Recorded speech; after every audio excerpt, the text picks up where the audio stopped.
Ministerio CREE presenta una iglesia en cada hogar.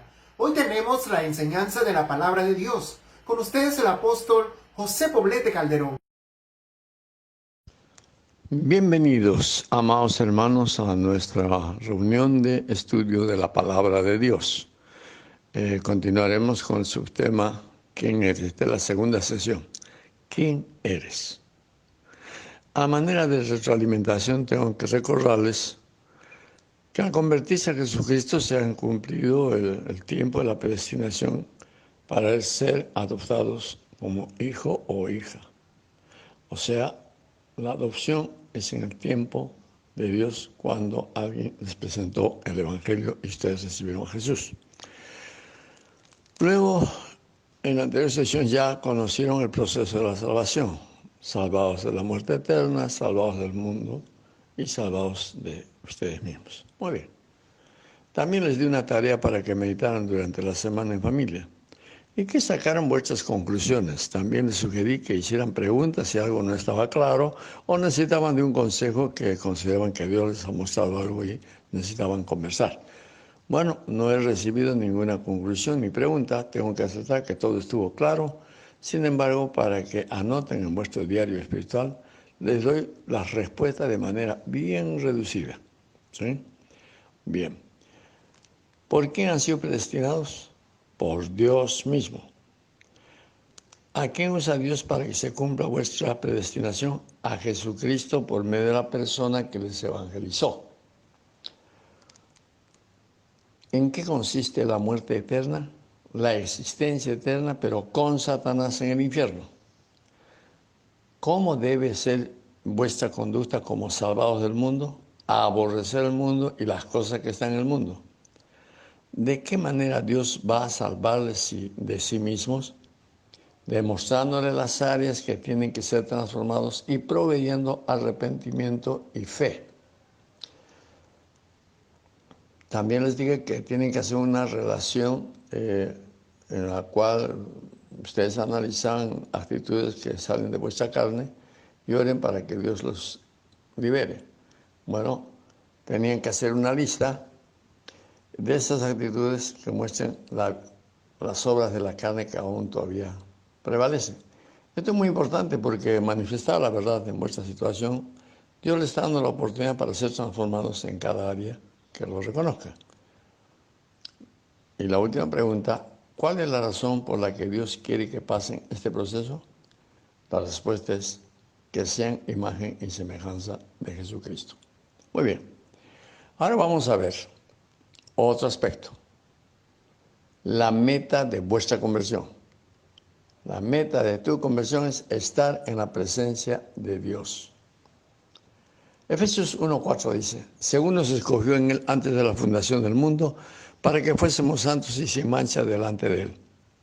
En vida de iglesia, o sea, cuando participa en la vida de iglesia, Dios nos separa para Dios, a fin de que seamos santos, o sea, separados, y sin mancha, o sea, sin el viejo carácter, sin rasgos del viejo carácter. Cuando dice sean santificados, está mencionando sean separados, o sea, que han dejado de ser lo que eran antes. Y cuando dice sin mancha, está diciendo que no debe haber rastros de la vieja conducta pecaminosa que tuvieron antes de recibir a Jesús. Esto es fundamental para que cuando venga Jesús por segunda vez, los resucite de la tumba y los lleve a la presencia del Padre en espíritu, alma y cuerpo. Tienen que estar bien seguros de que están ciertos que van a ser arrebatados cuando Cristo venga por segunda vez. De otra manera, entra en juego vuestra salvación. Así que sean conscientes de eso. Si el Señor viene ahora, ¿los va a llevar? Una respuesta que vendrá con la ayuda del Espíritu Santo. La religión solamente les va a mostrar que tienen que recibir a Jesús mediante la oración de fe y van a ir al cielo. Eso les va a decir la religión. Pero recuerden que Dios es santo, 3 veces santo, por tanto nada inmundo puede entrar en su presencia. Él no puede contaminarse.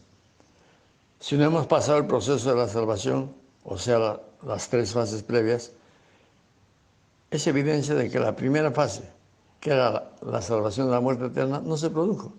porque fue una conversión emocional y tal vez convencional.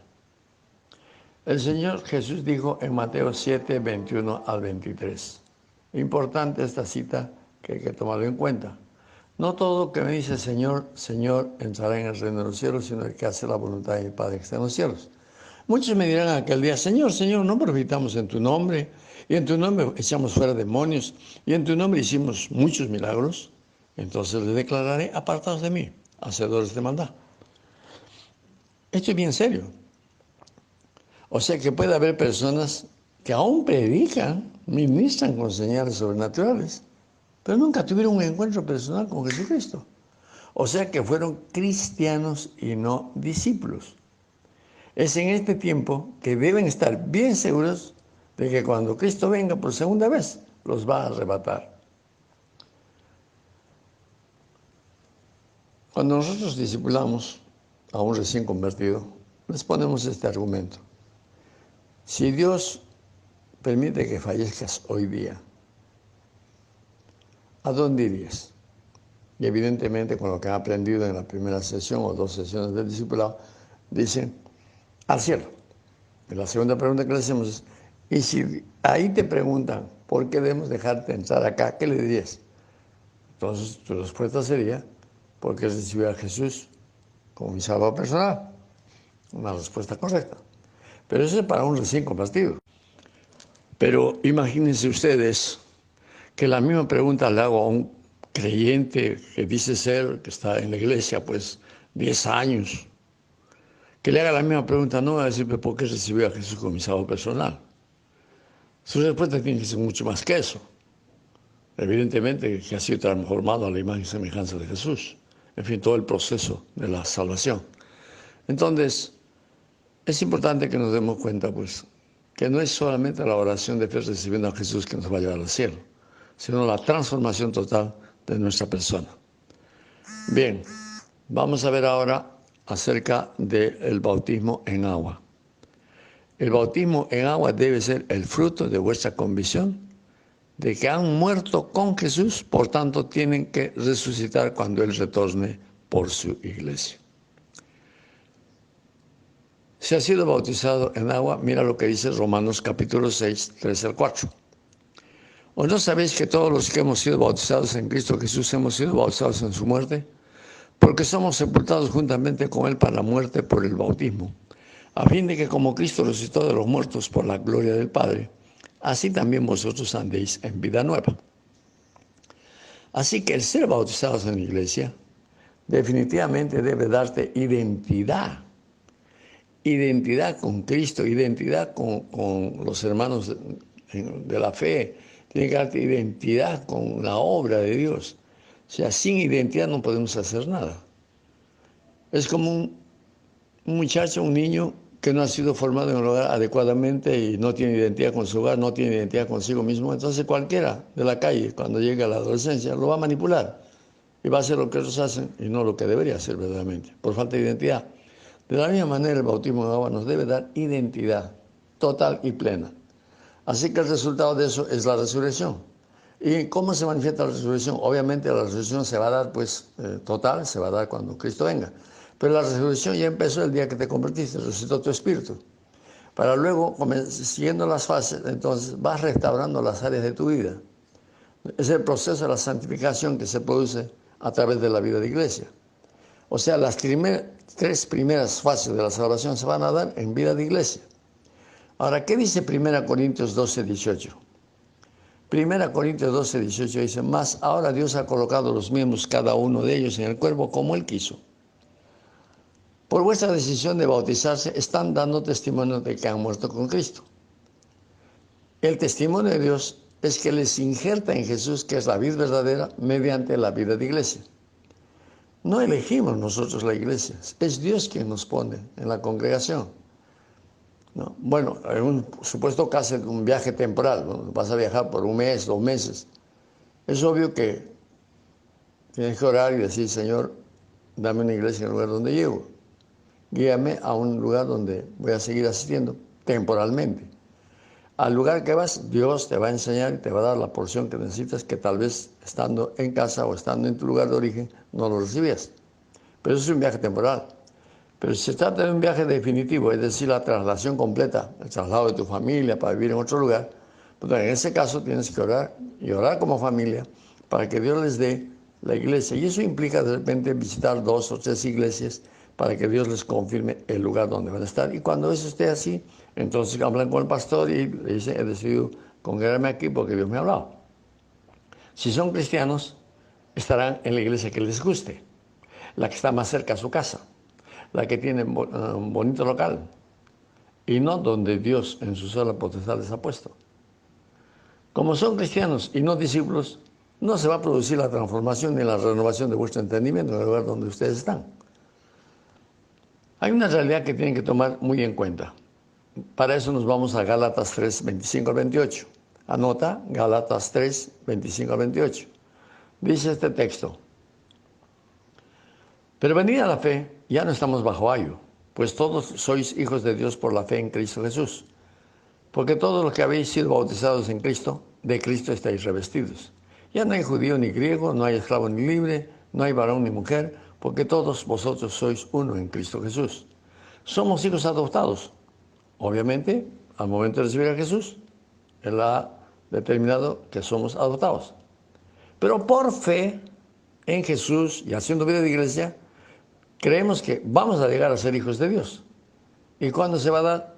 Cuando venga Jesús por segunda vez. Entre tanto, haciendo vida de iglesia, estamos revestidos de Jesucristo. Y el propósito de Dios, que es santificarnos, se va a dar lugar. Va a mostrar al mundo que Cristo está dentro de ustedes y que lo muestran con vuestro carácter transformado. Es decir, ser sal y ser luz del mundo, ¿no? La prueba de lo que les he dicho antes es que ustedes son miembros de una congregación y en ese lugar tienen que hacer vida de iglesia.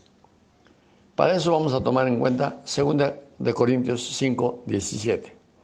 2 de Corintios 5, 17 dice: de modo que si alguno está en Cristo, nueva criatura es, las cosas viejas pasaron y aquí todas son hechas nuevas. Estar en Cristo significa hacer vida de iglesia. Cada que encuentren en la Biblia está en Cristo o en Cristo, está hablando congregación a la que te estás reuniendo porque Dios te ha puesto ahí. Entonces, la vida de iglesia produce la transformación que se da en la relación con la congregación. Cuando tú ves la cruz está formada por 2 maderos, uno vertical y uno horizontal. Nuestra primera relación es con Dios el Padre, eso es vertical, tierra con el cielo.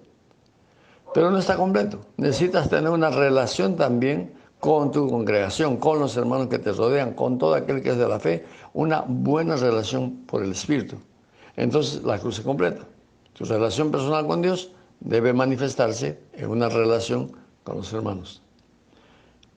Miremos más claramente esto. Romanos 12, 1, 2. En Romanos 12, 1, 2 encontramos lo siguiente: así que, hermanos, os ruego por la misericordia de Dios que presentéis vuestros cuerpos en sacrificio vivo, santo, agradable a Dios, que es vuestro culto racional. No os conforméis a este siglo, sino transformaos por medio de la renovación de vuestro entendimiento, para que comprobéis cuál sea la buena voluntad de Dios, agradable y perfecta. Muy bien. ¿De qué está hablando esto? Está hablando de nuestra manera de asistir a la congregación para recibir el proceso de la transformación. ¿Cómo lo dice? Dice que nuestros cuerpos deben ser llevados en sacrificio vivo. Cuerpos es plural, sacrificio es singular. O sea, todos los miembros reunidos en la congregación, el día que hay un servicio, todos juntos hacen un solo sacrificio. Porque como son cuerpos de Cristo, no son cada uno un cuerpo, sino todos son cuerpo de Cristo, entonces con Cristo hacen sacrificio a Dios, alabanza, adoración, testimonio, ofrendas, diezmos, reciben la palabra de Dios, responden a lo que Dios les habla. Es todo un relacionamiento directo con Dios. Y eso debe manifestarse, ¿no? Debe manifestarse de modo que ustedes puedan entender y puedan comprobar, ¿no?, cuál es la buena voluntad de Dios. ¿Y por qué se va a dar eso?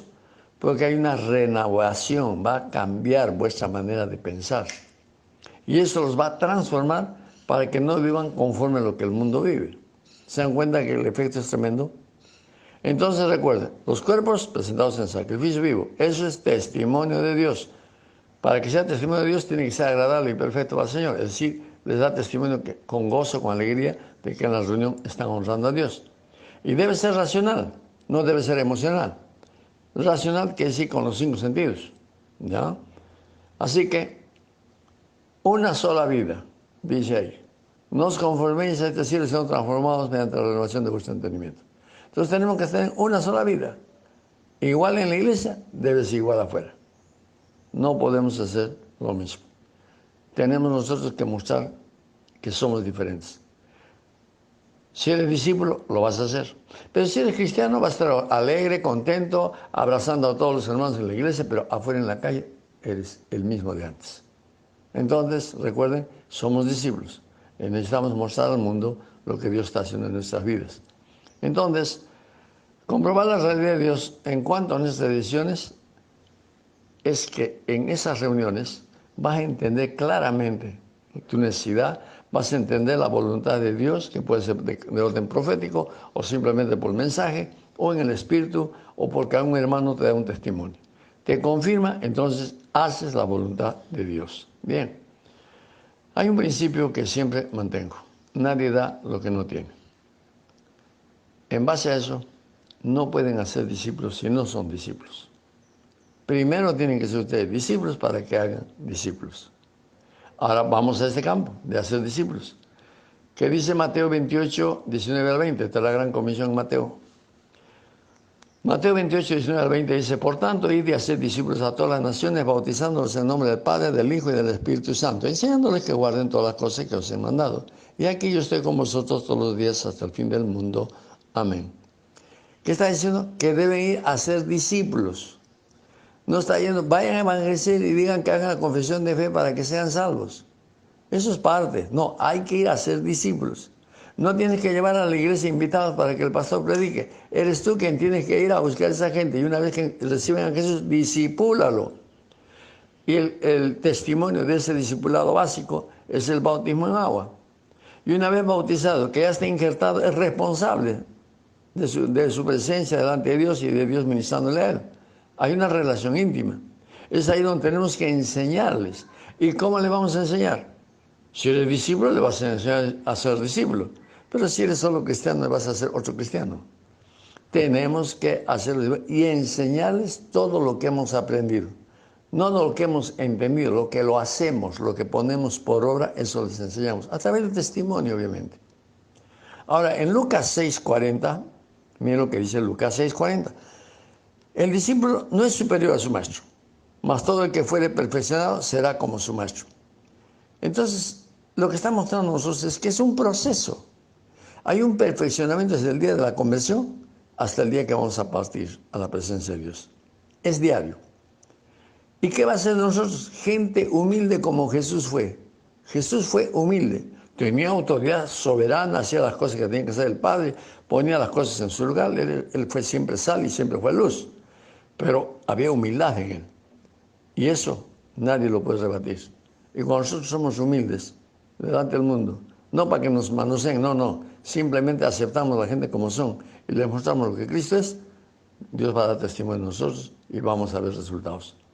En Mateo 10, 37 al 38 encontramos esto. Toma nota, Mateo 10, 37 al 38. El que ama a padre o a madre más que a mí, no es digno de mí. El que ama a hijo o hija más que a mí, no es digno de mí. El que no toma su cruz y sigue en pos de mí, no es digno de mí. Aquí estamos hablando de dignidad, es decir, ¿quiénes se merecen la transformación? ¿Quiénes se merecen ser discípulos de Jesús? Prioridad tiene que ser Jesús. Solamente Jesús. Prioridad número 1. Después de eso ya está el padre, la madre, los hijos, las hijas. O sea, prioridad es Dios. A partir de tu conversión y tu bautismo en agua, Dios está por encima de todos. Y cuando dice la palabra, ¿no? Amar a Padre más que a mí, está diciendo que tu dedicación al 100% de amar, primero debe ser a Dios. Y con el amor que Dios derrama sobre ti, podrás amar de una mejor manera, de una manera sobrenatural a todos los que te rodean. Además dice que debes tomar tu cruz. El que no toma su cruz y sigue en pos de mí, no es digno de mí. ¿Qué quiere decir eso? Estar dispuesto a morir de inmediato cualquier carnalidad que se manifieste. Cualquier hábito viejo que comience a molestar, clávalo en la cruz. Cualquier error que cometas, clávalo en la cruz, muere y pide perdón a Dios. Y Dios te va a levantar. Es el proceso de la santificación. Veamos un poco más. Lucas 9, 62. En Lucas 9, 62 encontramos esto. Y Jesús le dijo, ninguno que poniendo su mano en el arado mira hacia atrás. Que mira hacia atrás es apto para el reino del cielo. Lo repito. Jesús dijo, ninguno que poniendo su mano en el arado mira hacia atrás es apto para el reino de Dios. Aquí está hablando ya de creyentes, ¿no?, que están asumiendo responsabilidades en la congregación. Ya le han asignado alguna tarea porque ha pasado el tiempo y creen que debe asumir una función. Ahora, si quieren entrar al reino de Dios, o sea, a los cielos, hay que hacer cosas por convicción. La tarea que les dan por responsabilidad, hay que hacerlo por convicción y no por obligación. Y hacerlo humildemente.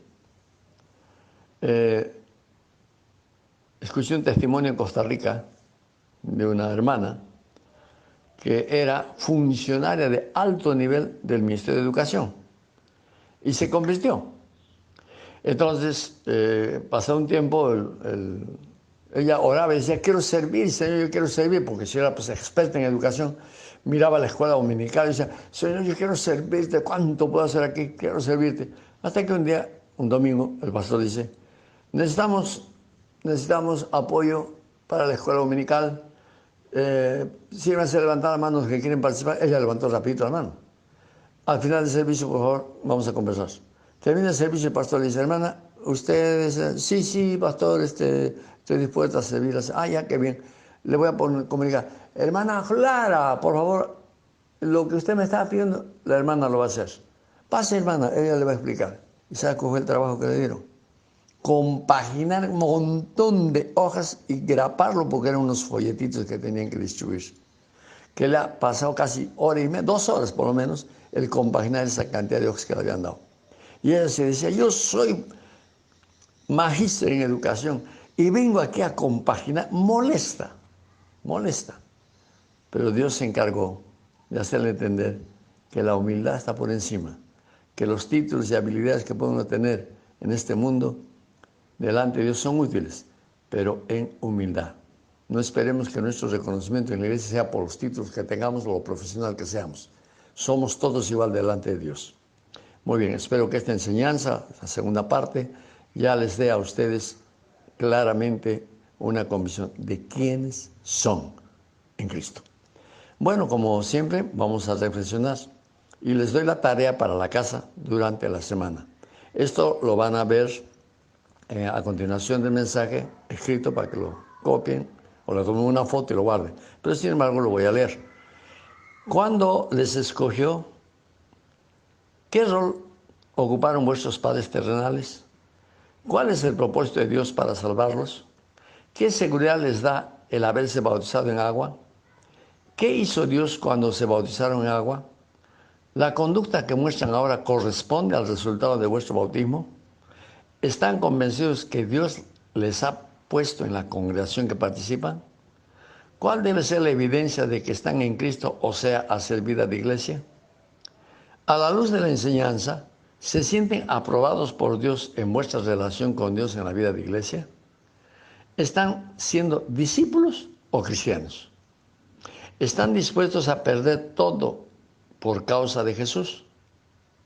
¿Ya han asumido alguna función en la congregación? En caso de sí, ¿consideran que han sido fieles en la responsabilidad que recibieron? Estas preguntas, medítenlas, conversen con la familia. Y si hay alguna duda, escríbanos. Y si hay un motivo de consejería por una área que les confronte, estamos para atenderlos. Esperamos entonces noticias vuestras. Que Dios me lo bendiga y la próxima semana seguiremos estudiando la palabra de Dios. Que la paz de Dios, el amor de Jesús y el poder del Espíritu Santo me nos guarde en victoria. Hasta la próxima, hermanos. Este ha sido un programa presentado por el Ministerio CREE para todo aquel que necesita de Dios. Nos volvemos a encontrar por este mismo medio. Comparte esta bendición con todos tus amigos.